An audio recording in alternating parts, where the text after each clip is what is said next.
What's this? What's this? It's borscht with pampushkas. Pampushkas?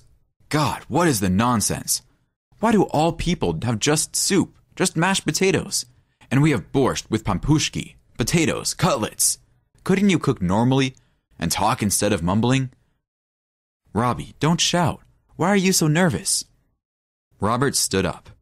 I'm so sick of you. My mother told me to open my eyes, but I don't listen to anyone. Robert, what are you saying? How dare you? Shana cried and looked at her husband with big eyes. What am I saying?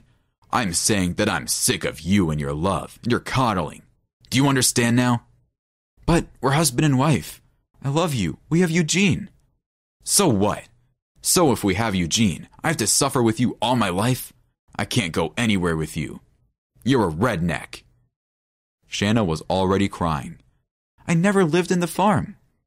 You don't have to. The countryside is inside you. And anyway, I'm getting a divorce. I don't want to spend the rest of my life with a bloated woman. Robert, what are you saying? I've only gained 3 kilos. But you have gained weight. I want you to leave. You can have everything you need. Shana wiped away her tears and looked at her husband in surprise. Well, what are you waiting for? Robert looked at her angrily. But it's my apartment. My parents left it to me. Robert was surprised. He hadn't expected such words from Shana. He was used to her doing everything straight away. Is that what it's like?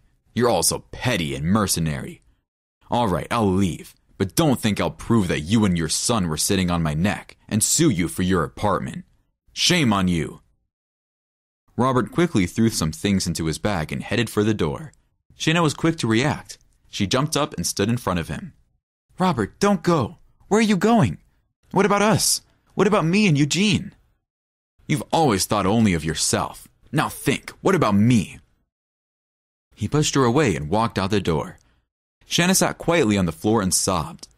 She had specifically taken Eugene to her parents' house tonight to spend the evening together. Today was their 7-year wedding anniversary. Robert was walking down the street and his chest was just bubbling. He knew the apartment was hers, of course, but he hoped the silly girl would leave. She was always offended. Once her naivete, mild character had greatly admired him, but now she did not want to admit to himself that Shana had begun to annoy him when he met Bertha. What a woman! Steel! He had never met anyone like that. And now that Bertha was paying attention to him, Robert decided it was time to change his life. He hadn't intended to do that today, but just before he got home, he remembered that today was their anniversary. He didn't buy flowers, and he didn't want to be honest. And to avoid listening to Shana's long sighs, he decided to go into action. Now it's like getting free of the load. Well, and Eugene, what's the big deal? A lot of kids grow up without fathers. He grew up that way himself. You can't say Bertha was too happy about it, but she let me in. So what, you're packed? Yeah. Are you excited? Very happy. Well, I'm going to bed. I have to work in the morning, and don't make any noise. She went out the bedroom door, and Robert sighed. What a woman. He pushed her away and walked out the door. Shana sat quietly on the floor and sobbed. She had specifically taken Eugene to her parents' house tonight to spend the evening together. Today was their 7-year wedding anniversary. Shana couldn't understand what she was doing wrong. She did everything for Robert. She cooked what he liked, told her to stay home. She did, even though she had a very good education under her belt. Told her parents not to come. They didn't. Wanted to take a break from her family and hang out with friends. She was welcome. What was she doing wrong? Why was he doing that to her? On Sunday, Shana went to pick up Eugene. She tried very hard not to let her parents notice anything, but her mother immediately asked, "What's wrong? No face on you." Shana cried and told her mother everything. Well, finally! Shana looked at her mother in surprise. It feels like you're glad that your husband left her. Of course I am. Just remember what you were like. You graduated from college. You had so many plans. And now, devastated, without a hint of an opinion. Just a shadow of your Robbie. Shana cried again. Mom, what should I do? Do what? Move on with life. Stop being a shadow and become a person. Get a job. Look in the mirror. What about Eugene? What about Eugene? What about us? Eugene will be with us. You will come. He's 5. You have to be different in 2 years, so that your son goes to school with a mother who will cut everyone's throat for him. Shana didn't sleep at night. She remembered college. She remembered meeting Robbie. He was so insistent or something. That's why Shana couldn't resist him. At first, everything was fine. Even relations with his mother weren't bad. And then, Shana didn't realize how she turned into an errand girl. Even when his mother came to visit, she and Robert would drink tea and talk, and Shana would only serve and clean up. And if she tried to get a word in, they looked at her like she was crazy. Perhaps her mother was right, as disgusting as it was to realize. The first thing Shana did in the morning was flip through her phone book. There, it was Gervais.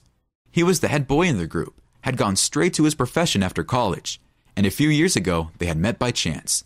Then, Gervais called her for a job.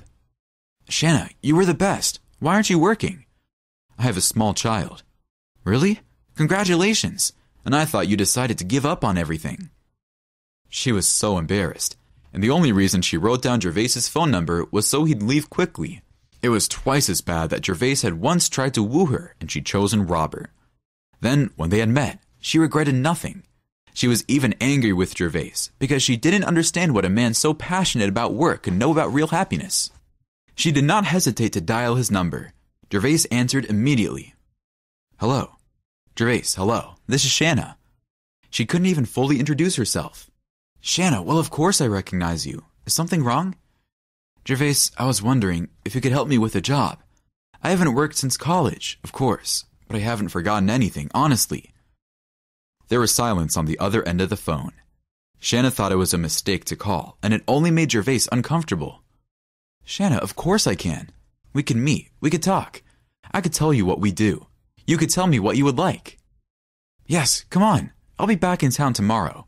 Tell me where." When she hung up, her hands trembled a little. It had been a long time since she had been this brave. She had never been so brave at all. Gervais was genuinely happy to see her. They sat in the cafe for almost 3 hours. Then he walked her home. A week later, Shana got to work. She liked everything because absolutely everything was new to her. She would take on any assignment. She enjoyed staying after work.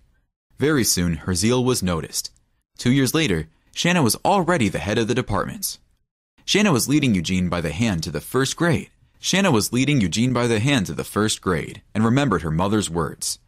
Yes, now she was well aware that she had lived wrong, but as they say, bad experience is also experience. It seemed only a short time ago that she had taken Eugene to the first grade, and now it was graduation. It seemed like the years flew by too quickly. Today, her son would receive his diploma, and that was it. Goodbye, school. Shana was spinning in front of the mirror. "Sonny, how am I?" "Mommy, you look great as always." Shana laughed, and Gervais looked out of the room.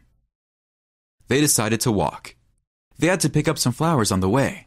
The weather was perfect, and Shana was just enjoying the day. While Gervais picked up the flowers, Shana took another critical look at her son. No, everything was fine. She was proud of her son, and there was no way to hide it. "Mom, stop it." "Stop what?" "Stop looking at me like that all the time. I think if a speck of dust fell on me, you'd start a real war." "And I will. There's no right to a speck of dust on my son." They both laughed, and Shana not immediately heard someone call out to her. "Shana." The woman turned around. Robert was looking at her with surprised eyes. "I didn't recognize you, but I recognized you." Robert's appearance was noticeable. He had a bald head, a tummy, and clothes that weren't from a fancy store. He looked older than his years. "You look good. It's like it hasn't even been that long." "Thank you." Shana turned away. She didn't want to continue this conversation, but Robert wasn't going to end it. "And this, I assume, is my son? Grown up. You wouldn't know it. I guess he's a good student, huh? That's good. These days, you can't go anywhere without knowledge. To make good money, you have to study. Otherwise, who will help father in his old age?" Robert made a mournful grimace. She felt a twinge of disgust. Old age? She turned to answer him sharply, but Eugene pushed her away. "I suppose you're my biological father?" Robert smiled. "Well, why make it so complicated? Just the father." "You're wrong. I have a father." The one who helped me do my homework, who bought me things and gave me advice on first love. And you're just the one who gave me my biological material. Well, maybe so. You young people have your own notions, but I'm still your father. I want to ask you never to call yourself my father again. My mother and I do not like it." Eugene turned away from the dazed Robert and took his mother under his arm. "Let's go, Mother. Our father is late." They walked toward the store, and Robert watched them with his mouth open. His own son, his own flesh and blood, had said such nasty things to him. Well, he wouldn't leave it like that. Robert! A fearsome and too loud voice brought him out of his reverie. "Where did I send you, you miserable jackass?" "Bertha, I'm on my way." "On the way? Look at him. He's on his way. You should be running back by now. Why are you so clumsy? You don't know what you're told." Bertha was already shouting to the whole street. She put her hands to her sides, placing the bags from the store on the ground. Out of the corner of her eye, Robert saw Shana and her son and some other man coming out of the store. They stopped and watched the scene unfold outside with smiles. Robert pulled himself together. "Bertha, don't shout at the whole street." The woman was even speechless for a moment. "Are you talking to me? Me, I ask you. Who do you think you're talking to?" Robert dropped, and Bertha approached relentlessly, while at the same time rummaging through a bag she had picked up from the ground. Finally, she pulled out a long bundle of green onions and slapped them on Robert, then another and another while she talked to him. "Who the hell are you to open your mouth?" Robert tried to dodge it, but it got in his nose and his eyes. He noticed Shana and her son walking away. They were smiling, of course, laughing at him. Who else would? Well, he's going to sue his son for child support. The thought distracted him so much that he missed Bertha's hand swing and the onion splattered the juice in his eyes. Shana was never one for retaliation or revenge, but she felt great now. "Mom, why are you smiling?" "Oh, Eugene, yes, it's just fine. The weather is wonderful. You're a good boy, and Dad's a good man. It's all good." "Well, it is. You're right, Mom." Eugene hugged both her and Gervais. "I am very lucky to have you." They laughed. "So are we."